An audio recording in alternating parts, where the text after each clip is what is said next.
Hemelse Vader, ons kom na U toe vandag en ons wil voordat ons U woord oopmaak pleit dat U asseblief vandag die waarheid van U woord met betrekking tot hierdie baie aktuele onderwerp aan ons sal openbaar.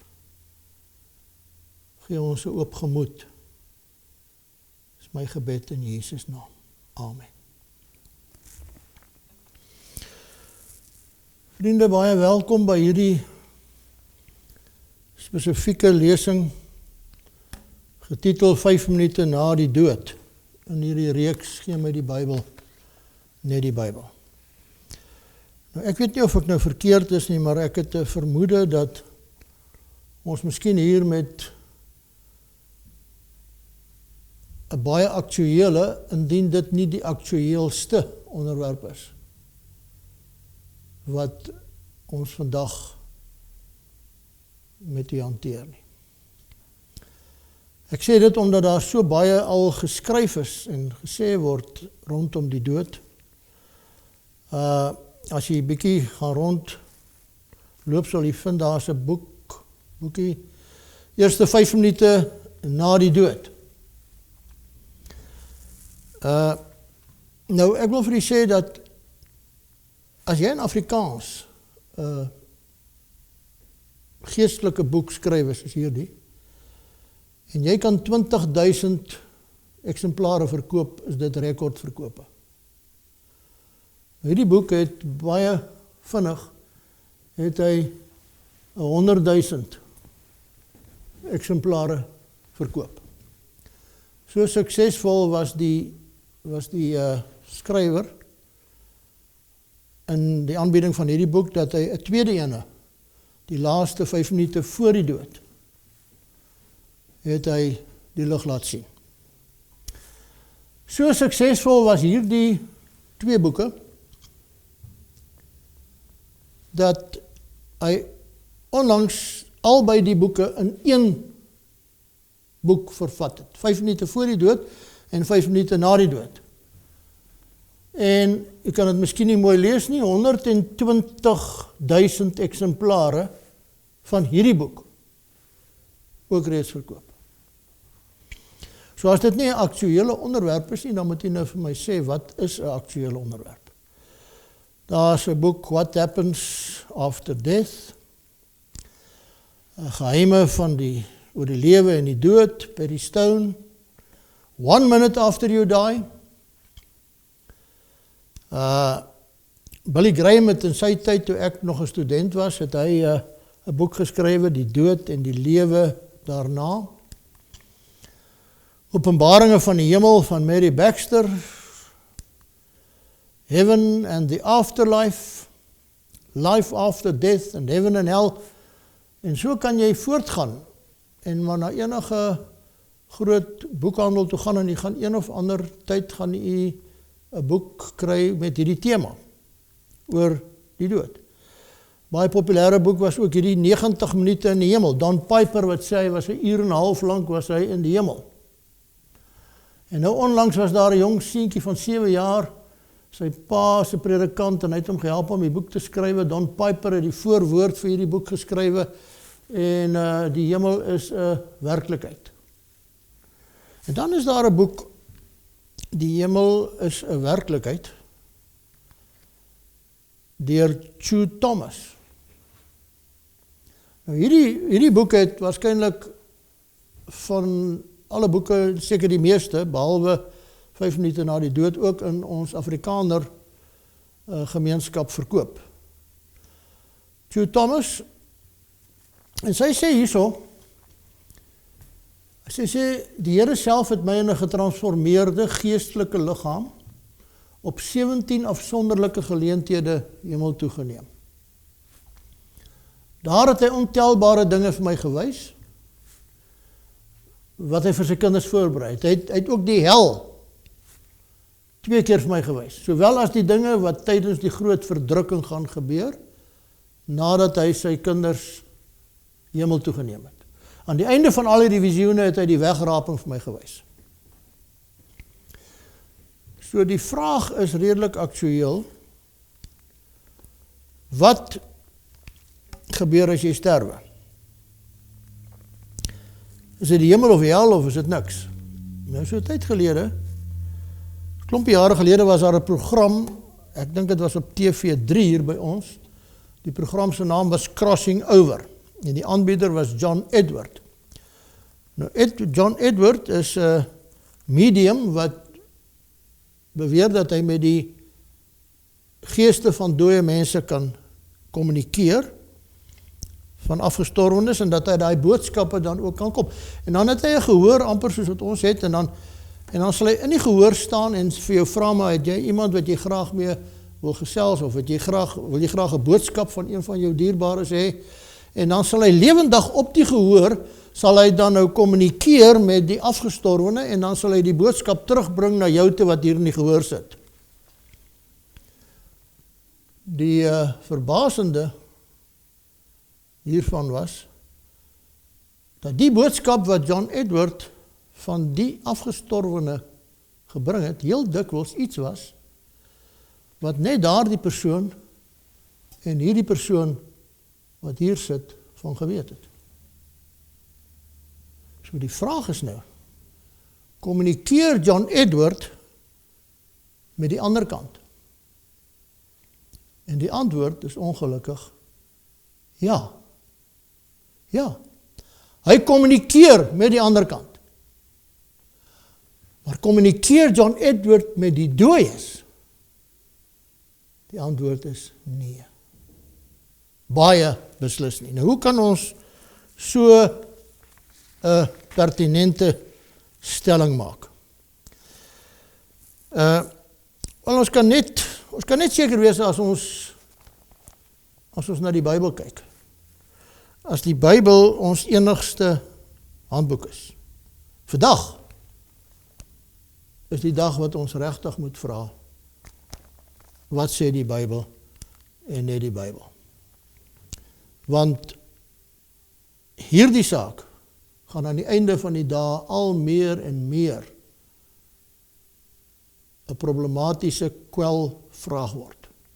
Kommunikasie met die dooies. Nou, hier in Openbaring kom Jesus en hy sê vir ons iets. Hy sê, moenie vrees nie, ek is die eerste en die laaste. En die lewende. Hy sê, en ek was dood en kyk, ek leef tot in alle ewigheid. En ek het die sleutels van die doderyk en van die dood. So, my vraag vandag aan u is dit, dat as ons vir Jesus sou vra, wat gebeur as iemand sterwe, dink jy sal vir ons kan sê? Nou, as hy dit nie kan sê nie, wie moet ons dan antwoord? Want hy sê, hy het die sleutels van die doderyk en van die dood. Maar om hierdie vraag te kan beantwoord, moet 'n mens eers die vraag vra, of jy moet eers besef wie en wat die mens is. In die lig van so baie wat beweer dat ons met afgestorwenes kan kommunikeer, moet ons net verstaan wie en wat die mens is. Daarvoor moet ons ongelukkig teruggaan na die skepping toe. Genesis 2 vers 7 sê hy, en die Here God het die mens geformeer uit die stof van die aarde en in sy neus die asem van die lewe geblaas. En so het die mens dan 'n lewende siel gekry. Is dit waar daar staan? Is dit waar daar staan, so het die mens dan 'n lewende siel gekry? So het die mens dan 'n lewende siel geword. Is daar 'n verskil tussen gekry en geword? Ek dink 'n baie groot verskil. So wat het gebeur by die skepping? God het die liggaam geformeer uit die stof, maar dit was nog nie 'n mens nie. Eers toe hy die asem van die lewe in daardie dooie liggaam inblaas, het daardie liggaam 'n lewende siel geword. 'n lewende wese geword. So jy kan daai som maak en jy kan hom vir die dood eintlik net omdraai. Die lewende siel, die lewende wese, as jy die asem wegvat, wat bly oor? 'n lewelose liggaam. Nou die Hebreëse woord vir die woord siel is die woord nefesh. Nefesh. Met ander woorde, die liggaam het 'n nefesh geword. Maar nou is hier 'n probleem, want hier is 'n teks wat in vers 30 van Genesis 1 sê, maar aan al die diere van die aarde en al die voëls van die hemel en al die kruipende diere op die aarde waarin 'n lewende siel is, en dan word dieselfde woord gebruik. Nefesh. Vir al die voëls van die hemel en al die diere van die veld. So wat beteken dit die woord nefesh? Nou, na die Bybel toe gaan, as jy sien, hy word 745 keer in die Hebreëus gebruik.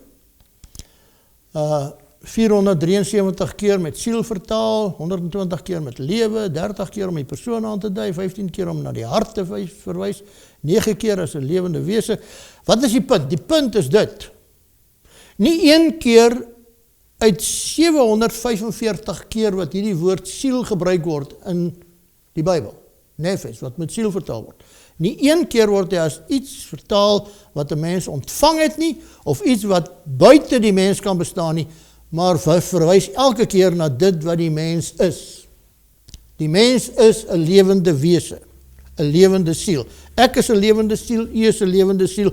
Die Bybel praat nêrens daarvan dat ons 'n siel besit wat ook nog apart van ons liggame kan bestaan nie. Het praat van die siel as iets wat ons is. Nou, wat gebeur dan nou as ons sterwe? Is die volgende vraag. Kom ons blaai na die boek Prediker toe. Ja, is 'n ander woord ook vir nefesh. In Levitikus 17 vers 11 sê, want die siel van die vlees is in die bloed. En dan word die woord nefesh daar gebruik. Wat vir jou aandui dat die oomblik toe die Here hierdie siel, hierdie asem in die bloed gesit het die mens 'n lewende wese geword. Prediker 12 vers 7 sê, en die stof na die aarde terugkeer soos dit gewees het, en die gees, hier is nou 'n ander woord, gees na God terugkeer wat dit gegee het. Met ander woorde, by die dood vind presies die teenoorgestelde as by die skepping plaas. God het die liggaam geformeer uit die stof, die asem van die lewe in daarin geblaas, by die dood gaan die liggaam terug na die stof toe. Die asem, die lewensasem gaan terug na God toe.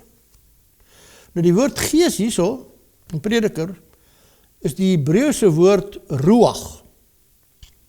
En hy het net 4 betekenisse: asem, gees, wind, lewensasem. So wat is dit wat terugkeer tot God toe? Die ruach. Die asem, die liggaam keer terug na die skepping toe. In die Grieks is die woord pneuma. En hy beteken ook net wind, asem, lewe. So wanneer Stefanus uitroep, Here Jesus, ontvang my gees, pneuma, dan sê hy ontvang my asem, my lewe. Maar is belangrik. Watter asem is dit wat teruggaan na die Here toe? Stefanus se asem. Nie sommer maar net die asem of die lewe, Stefanus se asem, wat die Here vir hom gegee het. Ontvang my asem, ontvang my gees, ontvang my pneuma. Nou, as dit die waarheid is, kom ons kyk net, as jy dit nou visueel wil voorstel, waar gaan die siel of die gees dan heen as die persoon sterwe? Ons het nou gelees, die lewensasem keer terug na God toe, die liggaam keer terug na die stof toe, wat bly oor? Niks. Daar bly niks oor nie. So wat het hier gebeur? 'n Ander voorstelling is, die van 'n gloeilamp. As jy die gloeilamp daar het, solank as wat die gloeilamp gekoppel is aan die krag, solank is daar lig. Né? Dis die lig. Maar die oomblik wanneer jy daai gloeilamp gaan ontkoppel van daai krag af, waar is die lig? Hy's weg. Hy's weg. So die lig, die lewe van hierdie lig kon net bestaan omdat daar 'n koppeling aan 'n kragbron was. En die oomblik wanneer daai kragbron dit verbreek, dan is hy weg. Dan is daar niks.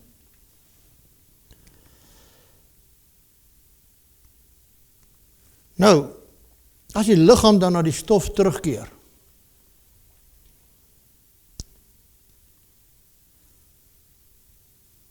en die asem gaan terug na God toe, waar is die dooies dan? Nou, miskien moet ons net vir 'n oomblik hier stop en net 'n opmerking maak. Want jy sien vir baie van u wat nou vandag hierna kyk, luister, is dit miskien die eerste keer in die lewe dat jy hierdie onderwerp nou vanuit 'n ander hoek of uit van 'n ander oogpunt gaan bekyk. En meeste van ons as Christene het 'n baie bepaalde siening met betrekking tot hierdie saak, en enige afwyking van daardie vasgestelde siening het 'n geweldige skok by jou. En daarom dink ek dis belangrik dat ons vandag sal vra, wat sê die Bybel en net die Bybel. Kom ons pas 2 reëls toe as jy nie omgee nie. Die eerste is dat die Bybel sal toelaat om self te praat. En die tweede is dat ons onbevooroordeeld na die skrif toe sal gaan. Nou wat bedoel ek daarmee? Kom ek gee vir jou 'n voorbeeld. Ek is in Middelburg en daar sit 'n man daar in die hoek en ek stap na hom toe en ek sê vir hom, goeienaand, my naam is Ernie. Hy sê hy's rooi. Hy sê maar onthou net ek is 'n ateïs. Dis sy eerste woorde aan my.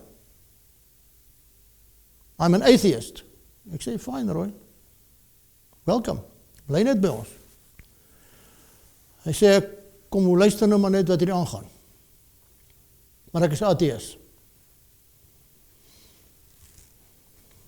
So ek glo niks. Die aand na hierdie lesing kom staan Roy voor my en sê, so what's all the fuss about? Ek sê vir hom, excuse, what do you mean? Hy sê, you know what, everything you said tonight is in that Bible of yours in which I do not believe. Just tell me one thing. Why do you as Christians believe and teach something which is not in that Bible of yours? Ateïs. Hoekom? Want hy het geen vooraf idee gehad nie. Hy glo in niks. Hy het nog nooit eens daaroor gedink, hy het nog nooit daaroor bekommer nie. Wat met hom gebeur as hy doodgaan nie? So hy was met 'n oop gemoed, het hy daar gesit en luister. Nou kan ek dit vandag vra, vir u. Kan ons die woord kans gee om weer nuut na ons te kom, want jy sien, die oomblik wanneer jy dink jy ken die Bybel goed genoeg, is daar 'n versoeking om daarin iets te lees wat jy graag daarin wil lees. Vir baie jare het ek self 'n baie bepaalde leerstelling rondom hierdie onderwerp gehad, en ek het baie gemaklik het ek die Bybel gevat, en weet jy wat, ek het die Bybel aangepas by my leerstelling, selfs by begrafnisse. Dit is baie maklik. Maar kom ons probeer vanaand op 'n blanko stuk papier, amper soos die jong mense sê op 'n skoon rekenaar. Daar's niks, ek het nou net hierdie rekenaar gekoop in die fabriek, daar's niks op hom nie, niks. Ek begin nou vir die eerste keer tik, en nou sê ek, Here, help my, vat my deur verse, vat my nou deur die Bybel, en help my nou om te verstaan wat gebeur as ek te sterwe kom. Dink jy dis veilig? Ek dink dis veilig. Die tweede punt is, 'n mens kan 'n teks in die Bybel neem en jy kan dit buite sy konteks aanhaal, en dan kan jy daai teks laat sê net wat jy wil hê, jy moet sê, maar ons wil nie, ons wil ons pale in 'n ry kry. Ons wil ons eerste paal hier inslaan, die tweede een daar, dan gaan ons daarna toe, want as ek nou hier staan en ek slaan my eerste een hier en die volgende een daar, dan is ek op pad soontoe. Kom ons kyk of ons al ons pale in een ry kan kry. Het hang af van waar ek my eerste paal inslaan, en die tweede ene. Maar jy sal sien, ons kom by dieselfde plek uit. So kom ons begin. Sover het ons nou gehoor dat die liggaam gaan terug na die stof toe en die asem gaan terug na God toe. So waar is die dooies? Jesus sê vir ons waar die dooies is. Dink jy ons kan Jesus glo? Nou as ek kom nie kan glo nie, wie moet ons nou glo? Kom ons luister. Hy sê, moenie julle hieroor verwonder nie. Want daar kom 'n uur wanneer almal wat in die grafte is, sy stem sal hoor. En sal uitgaan die wat goed gedoen het tot die opstanding van die lewe en die wat kwaad gedoen het tot die opstanding van die veroordeling. Johannes 5 vers 28-29. So Jesus sê, almal wat in hulle grafte is, gaan opstaan. So waar is die dooies volgens Jesus? In hulle grafte. Nou onmiddellik strook dit nou nie met dit waarmee ek groot geword het nie. Onmiddellik is hier iets wat ek nou nog nooit regtig geglo het. Maar jy weet, ons het nou ooreengekom om nou met 'n oop gemoed te begin. So laat Jesus ons vertel. Volgens hom is almal wat in die grafte is, gaan sy stem hoor en hulle gaan opstaan. Die wat goed gedoen het tot die opstanding van die lewe, die wat kwaad gedoen het tot die opstanding van die veroordeling. Maar nou is die volgende vraag is, as hulle nou in hulle grafte is, wat doen hulle daar? Nou kom ons gaan na die Bybel toe. Psalm 146 vers 3 en 4. Vertrou nie op prinse, op die mensekind by wie geen heil is nie, sy gees gaan uit. Hy keer na sy aarde terug, op daardie dag is dit met sy planne gedaan. Dis wat die Bybel sê. Sy asem gaan uit, waarheen gaan het? Gaan terug na God toe, sy liggaam gaan terug na die aarde toe. Op daardie dag is dit met sy planne gedaan. So die vraag is, as 'n mens sterwe, kan hy nog dink? Kan hy nog dink? Die Bybel sê nee. Sy planne, sy gedagtes, sy denke verdwyn.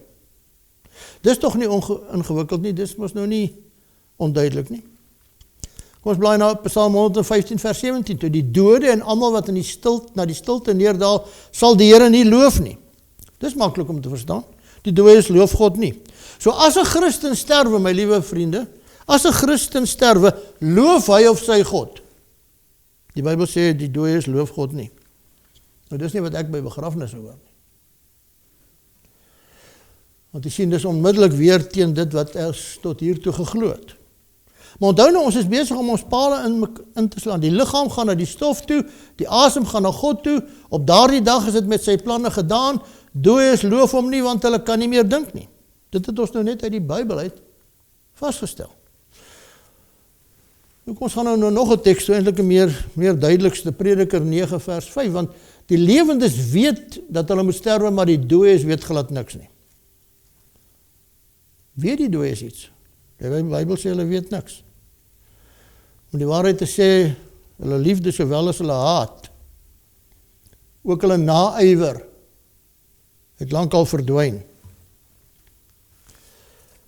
En daarom sê die prediker, alles wat jou hand vind om te doen, doen dit met jou mag, want daar is geen werk, of oorleg, of kennis, of wysheid in die doodryk waar jy heen gaan nie.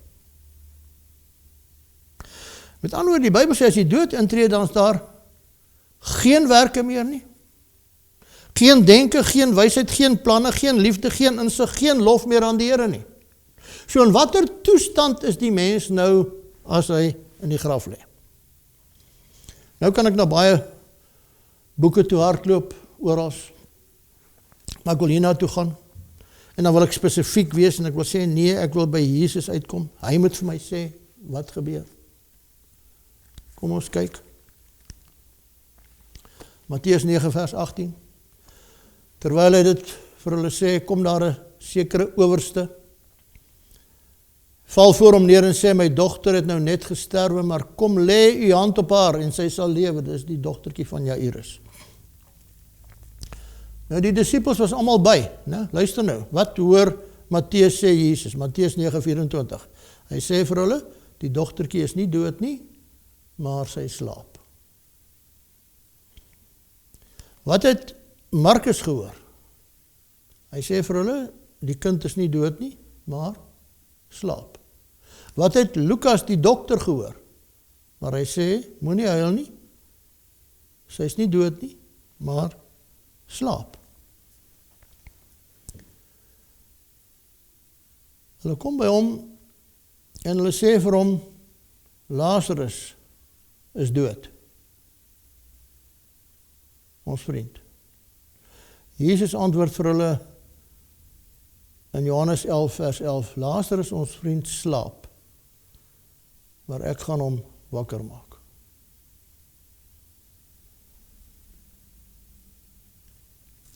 Hoor net wat sê die disippels. Dit is nou vers 11. Hoor wat sê die disippels. Here, as hy slaap, sal hy gesond word. Dis verskriklike goeie nuus wat hy nou vir ons gee. As Lazarus slaap, dan gaan hy gesond word. Hoekom? Want hulle het nie verstaan wat Jesus sê nie. Nou die volgende teksvers sê vir ons hulle het nie verstaan nie. Vers 13. Maar Jesus het gespreek van sy dood, terwyl hulle gedink het dat hy van die rus van die slaap spreek. So hulle het gedink hy praat sommer van die gewone slaap van elke aand. Jesus was besig om te spreek van sy dood. En toe kom Jesus en hy roep hulle by mekaar en hy gaan staan so voor hulle in vers 14 en hy sê, toe sê Jesus vir hulle ronduit. Wat beteken die woord ronduit in die Afrikaans? Reguit, kom staan hier voor my, ek sê jou in jou gesig, Lazarus is dood. Lazarus is dood. Lazarus slaap. Nou, hoekom sou Jesus hierdie woord slaap gekies het om die dood te beskryf? As jy mooi daaraan dink, is dit miskien die beste woord wat daar kan wees. Want as die liggaam na die stof gaan en die asem gaan na God toe terug, die dooies is in hulle grafte, hulle dink nie, hulle het geen wysheid nie, hulle het geen planne meer nie, hulle het geen kennis nie, hulle het geen werke meer nie. Weet jy wat, dan is slaap eintlik die ideale woord om daarvoor te gebruik. Die dood is 'n diepe, heerlike, soete, rustige slaap, amper soos asof jy 'n paar slaappille in het. Ek weet nie of jy al ooit so diep, rustig, dood geslaap het. Dit volgens Jesus. Eintlik as jy die oorspronklike grondteks, oerteks van die Hebreëus nagaan, dan staan met betrekking tot die dood, word daar gesê, dit is 'n staat van bewusteloosheid. 'n staat van bewusteloosheid.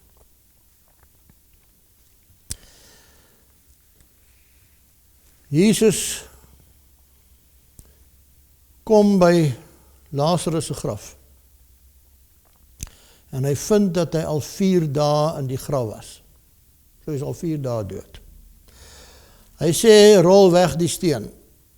Neem die steen weg, sê hy. Martha, suster van die oorledene, sê toe vir hom, Here, hy ruik al. Die reuk van die dood hang al hier, ons kan nie die steen wegrol nie. Hy is al 4 dae dood.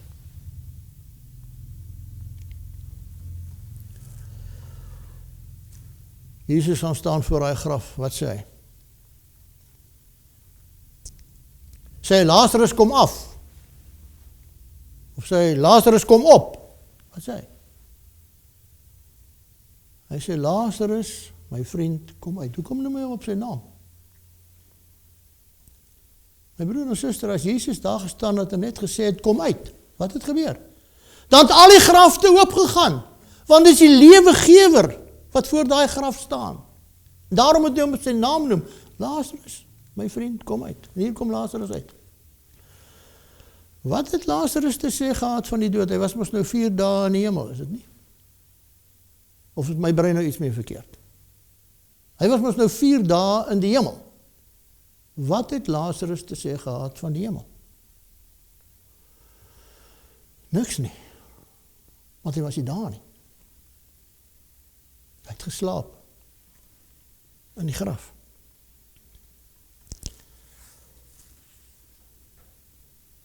Een diep, rustige slaap. Dink daaraan. Dink daaraan. En as jy terugdink aan die lesing oor die wederkoms in die 1000 jaar, dink daaraan, 'n diep rustige slaap in die oomblik wanneer jy jou oë oopmaak, is jou verlosser in die lug. Eintlik is dit iets baie spesiaals. Is iets wat eintlik 'n troostboodskap is wat die vyand gevat het en dit in 'n vreesboodskap gaan verander het en dit vir die Christendom verkoop het. Daar is goeie nuus, daar is lewe na die dood. Maar dit kom by die opstanding op die bevel van Jesus Christus.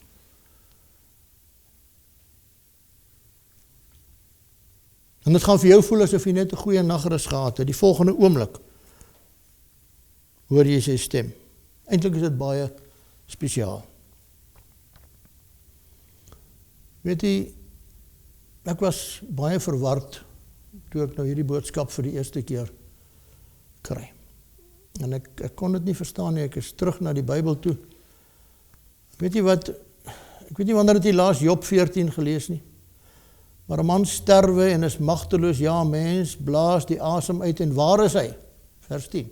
Dan kom Job en hy antwoord homself, die Bybel antwoord hom, so lê die mens daar sonder om weer op te staan, totdat die hemele nie meer is nie, word hulle nie wakker of uit hulle slaap uit opgewek nie. Nou, wat staan daar? Dis gewone Afrikaans, is dit nie?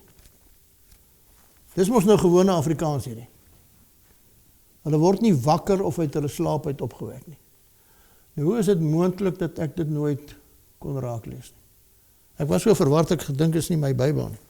Kan nie my Bybel wees, het 'n ander Bybel wees. En dan vond ek uit, maar dis my Bybel, dis die Bybel wat my ma vir my gegee het toe ek universiteit toe is. Ek het dit net nooit raak gelees nie. In my eie taal, nie in die Grieks of die Hebreëus nie, in my eie taal. Hulle word nie wakker of uit op hulle slaap. En toe begin ek rondsoek en weet jy wat? Die Bybel is vol daarvan. Almal het dit geweet. Daniël het dit geweet. En baie van die wat in die stof van die aarde slaap sal ontwaak. Sê Daniël.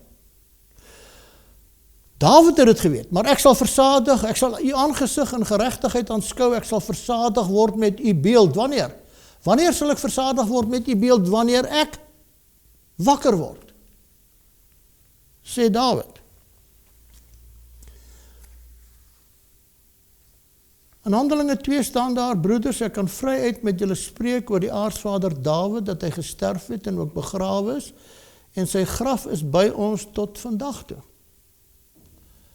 Want Dawid het nie in die hemel opgevaar nie. Dawid is nie in die hemel nie, sy graf is sommer net hier by ons.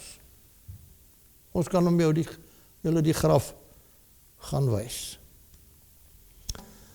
Ek sal versadig word met die beeld as ek wakker word. Weet jy, tot Martha het dit geweet. Jesus sê vir haar, jou broer sal opstaan.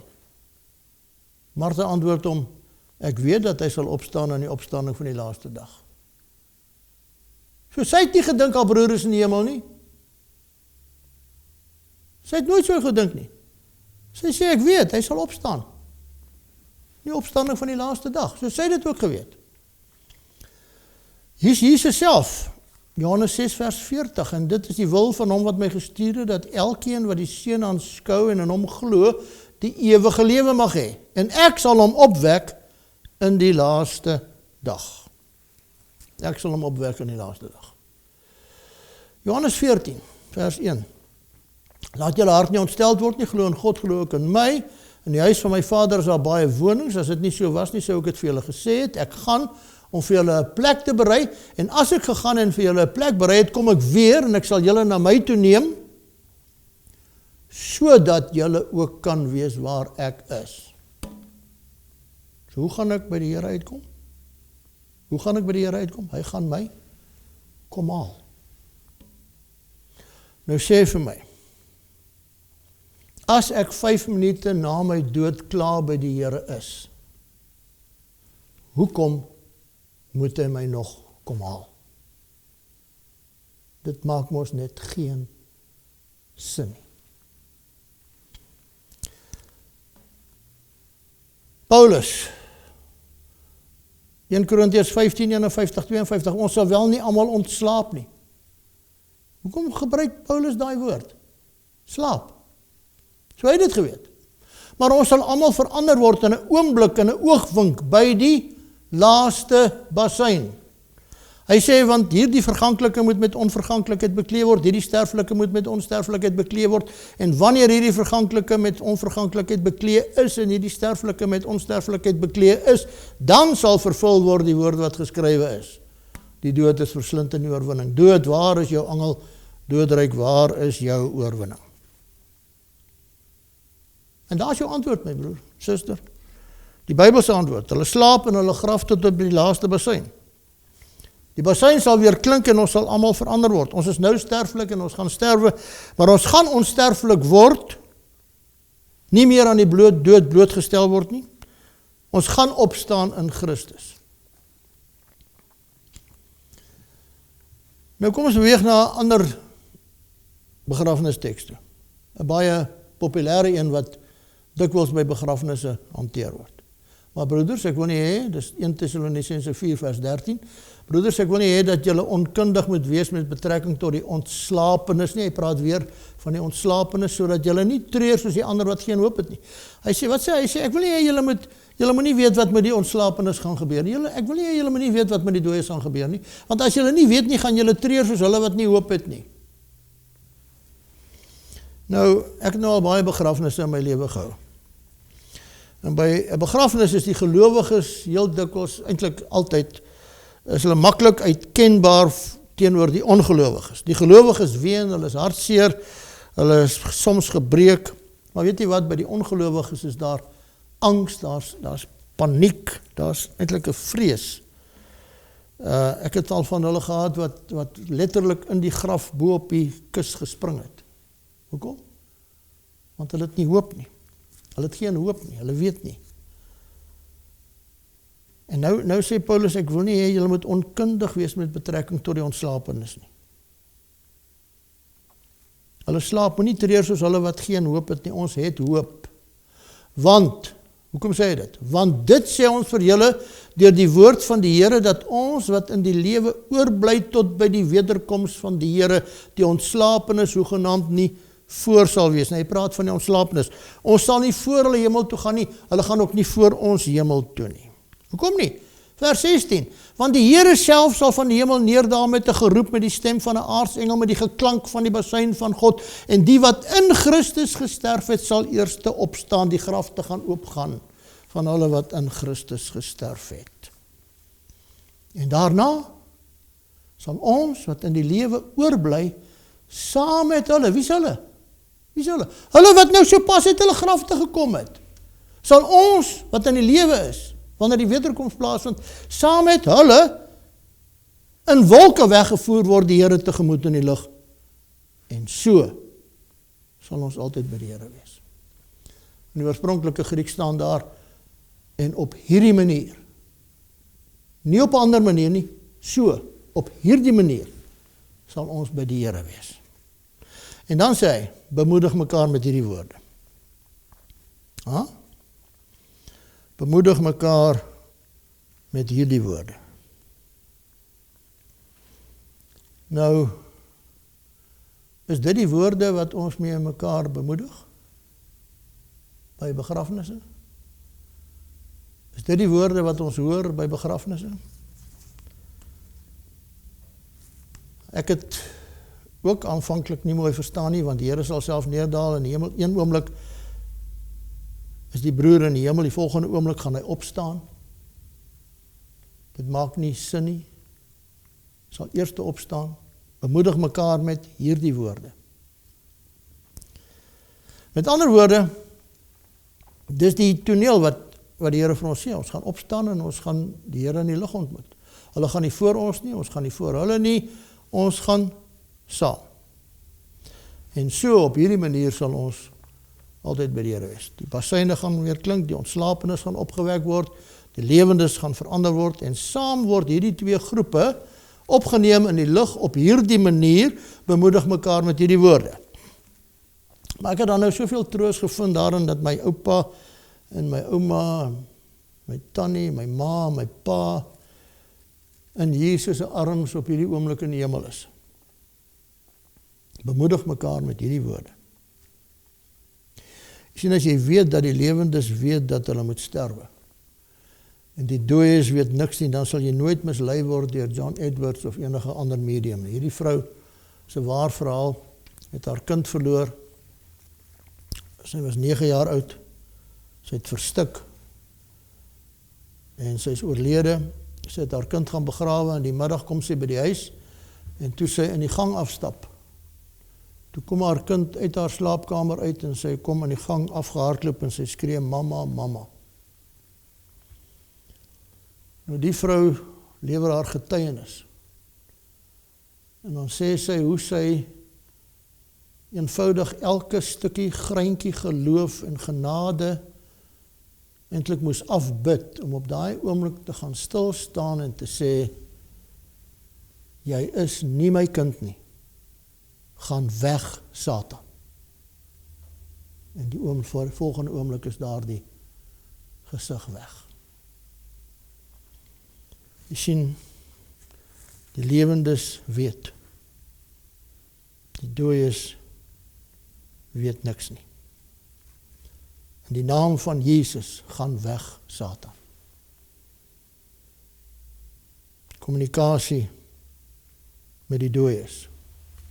Boodskappe uit die doodryk. Ons gaan talle sulke manifestasies in die laaste dae sien. Eintlik het dit al begin en die veiligste plek is eintlik maar net hier by die woord van die Here. Glo jy byvoorbeeld dat elke mens in elke kerk op aarde 'n geredde mens is? Maar ek glo dit nie. Ek dink ook nie jy word gered deur aan 'n kerk te behoort nie. As ek Openbaring reg verstaan, gaan daar baie in kerke agtergelaat word. Maar was jy al ooit by 'n begrafnis waar die dominee gesê het, broers en susters, ek is so jammer om vanmiddag vir julle te vertel, maar broer Koos hier brand op die oomblik in die hel. Huh? Was jy al ooit by so 'n begrafnis? Nou ooit gehoor? Nee. Hoekom nie? Hoekom nie? Weet jy hoekom nie, my broer? Weet nie hoekom nie, my liewe vriend? Niemand gaan hel toe nie. Niemand gaan hel toe nie. Almal gaan hemel toe. Dis wat ek hoor. Wat staan hier? Hoeveel is hulle wat gaan? Hy sê daar's baie wat sal probeer om in te gaan. Daar's min wat dit sal regkry.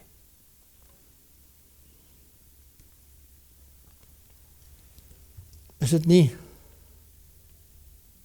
maar beter om net te sê, omdat ons nie weet wat die broer sy hart in sy hart aangegaan het voor hy gesterf het nie?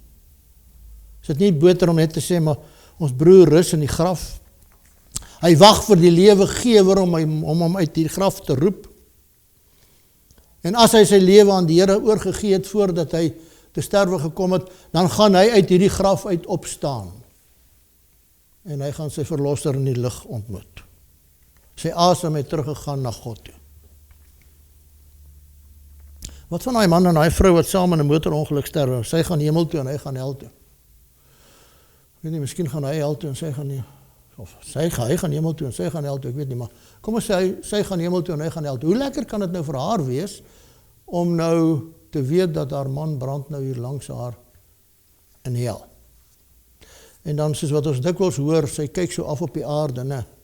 En dan sien sy hoe beklei die kinders oor die erfporsie, wie gaan die kar kry, wie gaan die huis kry, wie gaan die meubels kry, wie gaan die geld kry. Of nog erger, sy sien op die aarde, daar is hulle, haar kinders in 'n ongeluk op die snelweg. Daar verloor haar seun sy been. Daar verloor haar dogter haar baba. Daar beland haar ander kind in 'n reistool. Daar gaan die dogter se baba dood. Kan dit die hemel wees? Kan dit ooit die vrede en die geluk wees wat die Here vir 'n mens weggeberg het? Nooit. Kan nie wees nie. Is dit nie beter om maar die Bybel te glo nie? Die dooies weet niks. Hulle slaap in die graf totdat hulle die stem van die lewegewer hoor. Nou mag sommige van die sê, ja, maar nou wat nou van, jy het nou nie by daai dief van die kruis gekom nie. Kom ons lees, wat gaan daar by die dief van die kruis aan die gang? Dis 'n probleem. Daar by die kruis is 3 manne, Jesus en 2 ander. En hy hang tussen die 2, die een spot hom, die ander ene sê vir hom, dink aan my Here, wanneer u in u koninkryk kom. En Jesus antwoord hom, voorwaar ek sê vir jou, vandag sal jy saam met my in die paradys wees.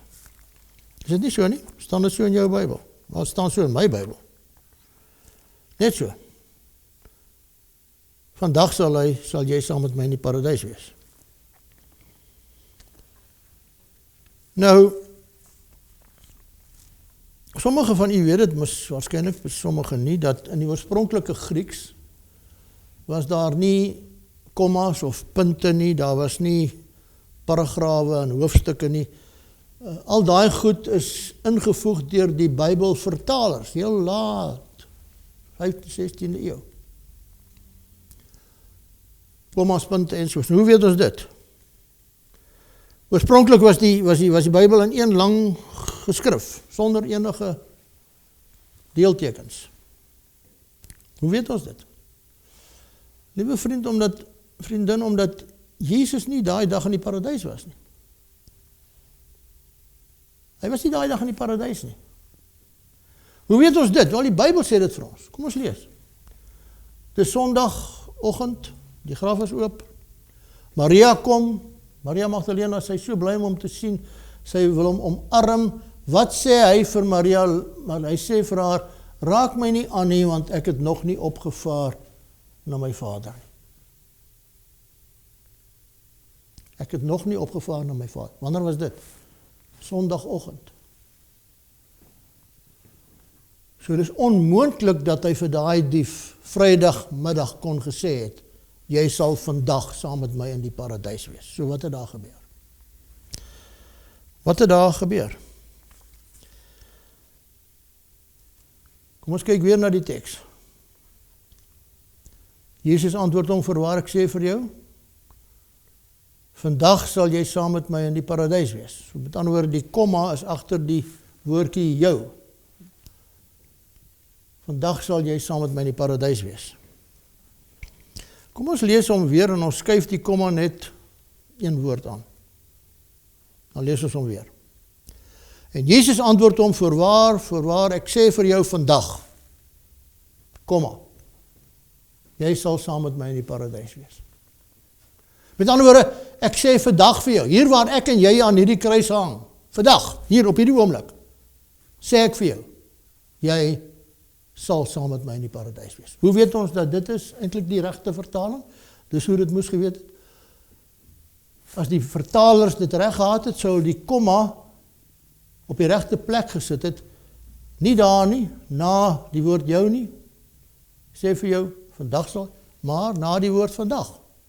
Maar jy sien, die vertalers was uit 'n ander hoek besig om die Bybel te vertaal.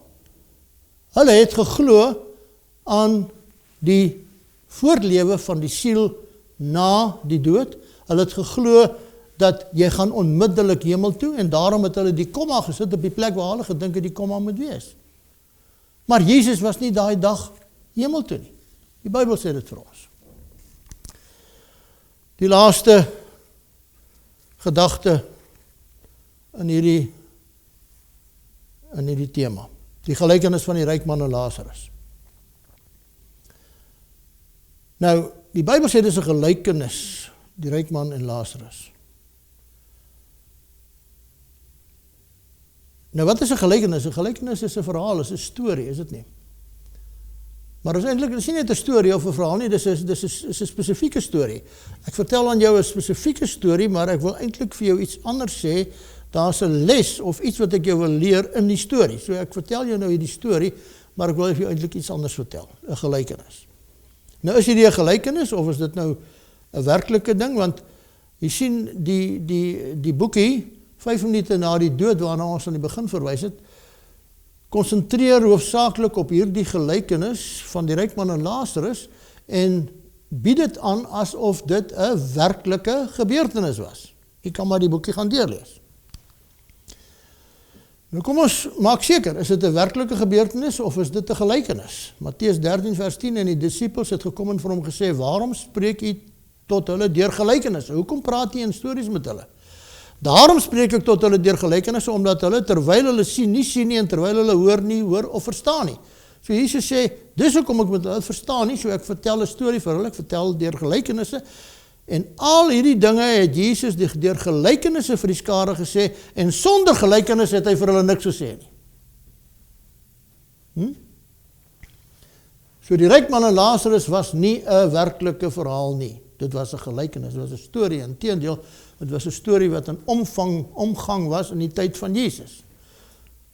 En Jesus het daai storie gebruik om iets te sê. Hy was besig om te praat met die Fariseërs en die Sadduseërs van sy tyd, en 'n gedeelte van hulle het geglo aan die onsterflikheid van die siel. En hulle het geglo dat die siel onmiddellik lewendig die liggaam verlaat, en dat daardie persoon ook saam met die siel eintlik saam hemel toe gaan. En Jesus was eintlik besig om hulle in daardie teologie van hulle aan te spreek deur hierdie gelykenis. Kom ons lees. En daar was 'n ryk man en hy het purper en fyn linne gedra en elke dag vrolik en weelderig gelewe, en daar was 'n bedelaar met die naam van Lazarus wat vol swere voor sy poorte gelê het. En hy het verlang om hom te versadig met die krummels wat van die ryk man se tafel val. Ja, selfs die honde het gekom en sy swere gelek. En toe die bedelaar sterf, is hy deur die engele weggedra na die boesem van Abraham. Nou is belangrik om net daar stil te staan. Waarheen is hierdie bedelaar? Hy is na die boesem van Abraham toe. Hier staan nie hy is hemel toe nie. Hier staan hy is na die boesem van Abraham toe. So as jy dit letterlik moet vertolk, dan moet dit beteken dat elke persoon wat sterwe gaan eers na die bors van Abraham toe. En die ryk man het ook gesterwe en is begrawe, en toe hy in die doodryk sy oë ophef terwyl hy in smarte was, sien hy Abraham van ver af en Lazarus aan sy boesem. En hy roep en hy sê, Vader Abraham, wees my barmhartig, stuur Lazarus dat hy die punt van sy vinger in water kan insteek en my tong kan kom verkoel, want ek ly smarte in hierdie vlam. Nou baie mense wil nou hierdie storie gebruik om te bewys dat as jy doodgaan, gaan jy dadelik hemel toe, en slegte mense gaan dadelik hel toe, maar dit skep meer probleme as wat dit vrae beantwoord. In die eerste plek, hulle gaan nie hemel toe, hulle gaan eers na die boesem van Abraham toe. Maar dit is veel erger as dit. Hulle praat met mekaar. So naby is die hemel en die hel dat hulle met mekaar praat, maar dit is nog erger as dit. Stuur Lazarus dat hy die punt van sy vinger in water kan insteek en my tong kan kom verkoel. Nou dis baie naby, dis so ver. Dis so ver. As hy sy vinger in my mond kan sit om my tong, dan moet die hemel en die hel so ver van mekaar af wees. Nou ek het nog altyd gehoor dat mense sê dat jou siel gaan op hemel toe. Nie jou liggaam ook nie. Dis wat die meeste mense sê.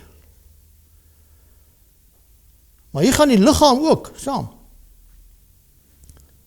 Want hier word gepraat van liggaamsdele, vingers, tonge. Nou, is 'n baie fyn en ernstige misleiding. Jy moet nou baie mooi luister wat ek nou vir u sê. As jy sterwe en jou asem of jou gees gaan na God toe en jou liggaam gaan ook na God toe, wat sterwe dan? Niks. En weet jy wat? Dan is John Edward reg.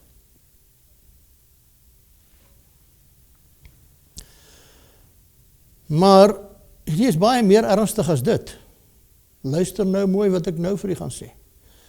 As niks van my gaan sterwe nie, dan het Jesus ook nie gesterwe nie. Dan was dit mos nie nodig dat hy moes kom sterwe nie. As niks van my gaan sterwe nie en ek siel en liggaam in die hemel ingaan, dan hoef hy nie te kom sterwe nie. Maar hy het kom sterwe. En hy het gerus in die graf. En hy het opgestaan op die eerste dag. So waaroor gaan hierdie storie? Waaroor gaan hierdie storie? illustrasie, 'n gelykenis. Wat Jesus vir hulle, die Sadduseërs wou sê, dit is nie hoe dit lyk nie. Dit is nie hoe dit is nie.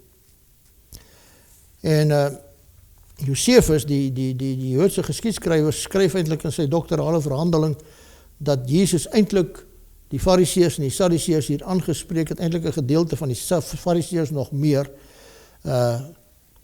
maar dat dit niks te doen het met die lewe na die dood, in die hemel of in die hel nie. Selfs hy sê dit in sy verhandeling.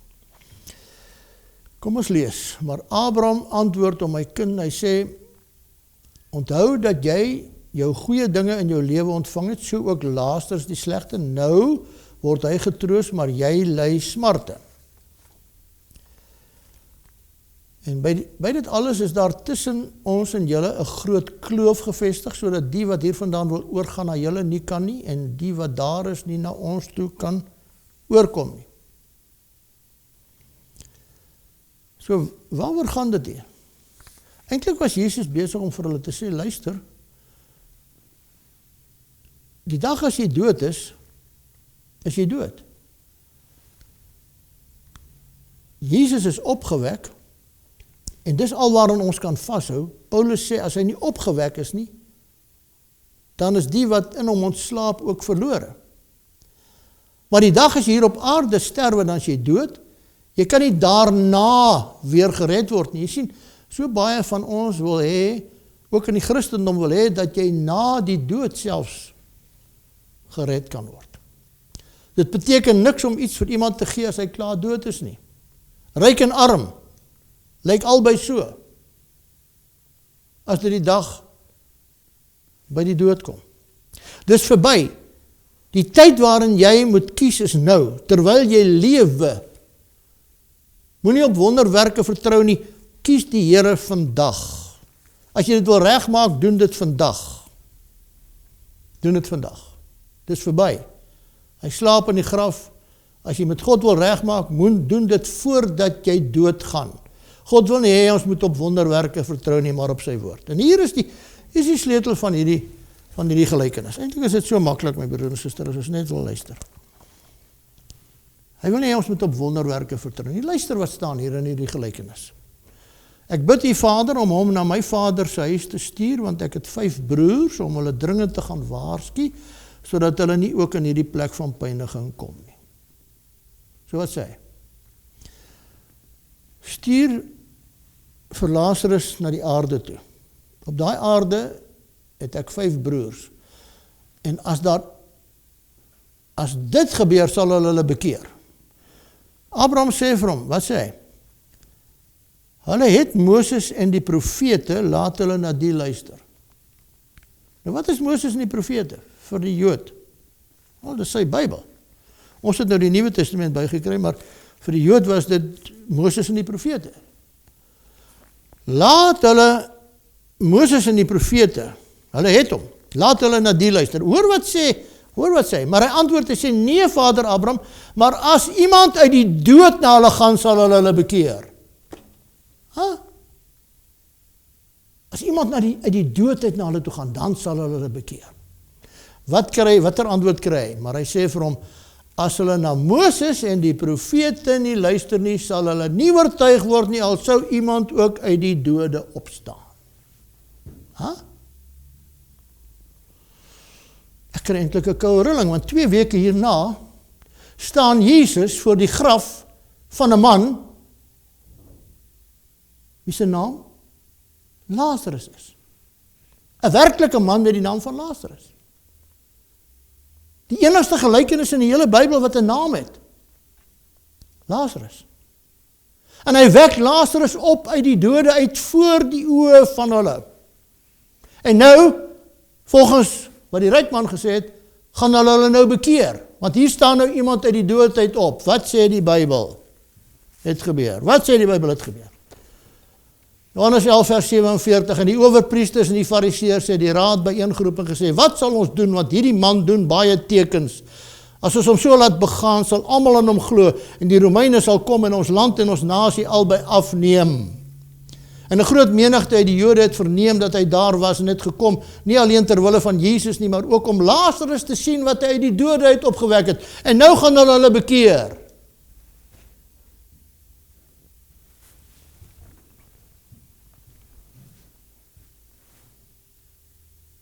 So wat was Jesus besig om te doen met die lijkman en Lazarus? Hy was eintlik besig om vir hulle te profeteer. Eintlik 'n mini-profesie. Hy sê, ek gaan voor julle oë gaan ek 'n man opwek met die naam van Lazarus. En hulle gaan hulle nie bekeer nie. Hulle het besluit om Lazarus ook om die lewe te bring. So my broer en suster,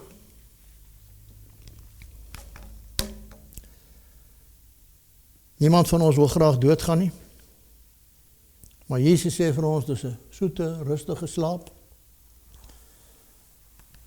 Waar het dit begin? Hierdie leerstelling. Al daar by die tuin, van die vrugte van die boom van die middel van die tuin, het God gesê, julle mag daarvan nie eet nie, dit nie aanraak nie, anders sal julle sterwe. Wat sê die Satan vir die mens? Julle sal nie versterwe nie. Julle sal nie sterwe nie. Sy woorde was die eerste preek oor die onsterflikheid van die siel. Daardie woorde het die grondslag gevorm van die moderne spiritisme en Eva is die eerste moeder wat moes buig by die lijk van haar kind. Sal nie sterwe nie.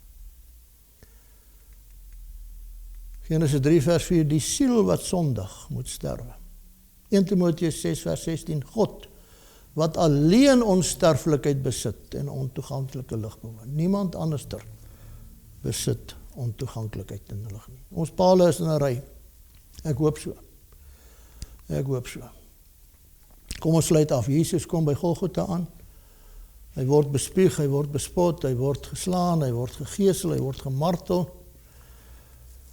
En vandag moet ons weer terugdink en besef, dis alles net vir jou en vir my. Uit liefde uit.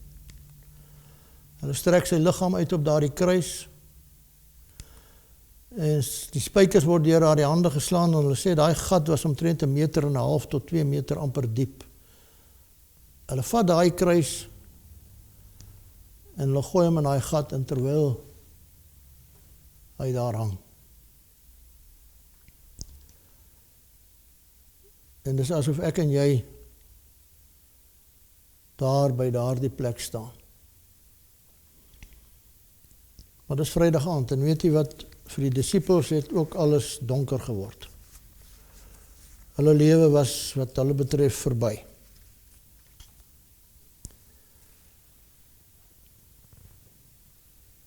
Waar was Petrus daai aand? Dink jy? Waar het Petrus Vrydag aand geslaap? Hy kom nou net daar van die verhoor af en hy het nou net vir 'n diensmeisie gesê, ek ken hom nie. Ek ken hierdie man nie en die Bybel sê die 3de keer toe hy dit sê, toe vloek hy. Toe vloek hy en hy sê, ek ken hierdie man nie. En nou is hierdie man dood. Waar dink julle het Petrus daai Vrydag aand gaan slaap? Ek weet nie. Miskien daar in Getsemane, ek weet nie. Daar waar Jesus bloed gesweet het. Maar ek weet net, hy het besluit, hy is klaar. Hy bedank as disipel. Hy laat weet vir die ander, luister, ek gaan terug, ek gaan visvang. Ek gaan terug van waar ek gekom het. Wie kom saam met my? Ek is klaar met hierdie man. Maar dis Vrydag aand. Hulle hoop het verdwyn. En 'n wolk sak oor hulle toe. Maar Sondagoggend toe wyk daardie wolk. Hy is lewendig. Die graf is leeg. Hy het opgestaan uit die dode uit. Hy lewe. Wat sê hy vir die vrouens daar na sy opstanding? Hy sê, gaan en gaan sê vir die disippels, ek het opgestaan. En gaan sê ook vir Petrus. Moenie vergeet om vir Petrus te gaan sê. gaan sê vir Petrus, Petrus, ja, jy het my verloon, Vrydag aand. Ja, Petrus, jy het my gevloek, maar ek lewe. En jy, Petrus, kan ook lewe. Die hekke van die nuwe Jerusalem staan ook vir jou oop.